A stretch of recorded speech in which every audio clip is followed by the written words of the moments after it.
আমার আব্বা আম্মা ভাই সবাইকে আমি ভুলে যাব। আমার চেহারা আর দেখতে হবে না।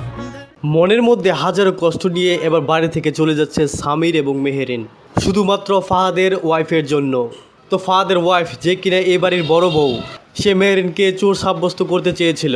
আর এই সকল বিষয় নিয়ে তাদের মধ্যে ঝামেলা সৃষ্টি হয়, আর শেষ পর্যন্ত সামির এই বাড়ি থেকে চলে যাওয়ার সিদ্ধান্ত নিয়েছে। তো ফাইনালি কি তারা এবার এই বাড়ি থেকে চলে যাবে?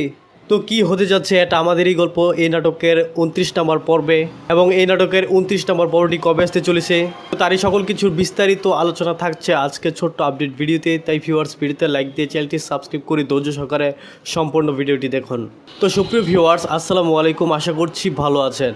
তো আপনারা তো নিশ্চয়ই অধীর আগ্রহে বসে আছেন এটা আমাদেরই গল্প নাটকের 29 নম্বর এপিসোডটি দেখার জন্য। তো দীর্ঘ 7 দিন ধরে ওয়েট করে বসে আছেন এটা আমাদেরই গল্প নাটকের 29 নম্বর এপিসোডটি দেখার জন্য। তো এই নাটকের 28 নম্বর এপিসোডের মধ্যে আপনারা দেখেছেন যে বড় বউ, যে কিনা ফাহাদের বউ, সে এবার মেহেরিনকে হিংসা করছে। তো হিংসা করার ফলে সে মূলত তার শাশুড়ি গলার নেকলেসটি মূলত মেহেরিনের ব্যাগে ঢুকিয়ে দিয়েছিল, শুধুমাত্র মেহেরিনকে ফাঁসানোর জন্য। তো ভাগ্যক্রম ফারহানা এই বিষয়টি দেখে ফেলেছে, আর সে মূলত বড় বউর ব্যাগের মধ্যেই সে নেকলেসটি রেখে দিয়েছে।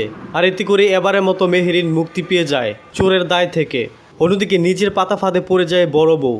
আর এই সকল বিষয় সবকিছু মিলিয়ে খুবই ইন্টারেস্টিং এবং ধামাকাদার পর্ব হতে যাচ্ছে এটা আমাদেরই গল্প এই নাটকের 29 নম্বর পর্বের পরবর্তী পর্বগুলি। সেই সাথে ভিউয়ার্স, এটা আমাদেরই গল্প এই নাটকের 29 নম্বর পর্বটি আসতে চলেছে আগামী বুধবার দিন দুপুর ঠিক 12টায় সিনেমাওয়ালা ইউটিউব চ্যানেলের মধ্যে। তো ভিউয়ার্স, আশা করি বুঝতে পেরেছেন। সকলে ভালো থাকবেন, সুস্থ থাকবেন, এবং সেই সাথে পরবর্তী ভিডিও দেখে আমন্ত্রণ জানিয়ে আজকের মতো এখানেই আল্লাহ হাফেজ।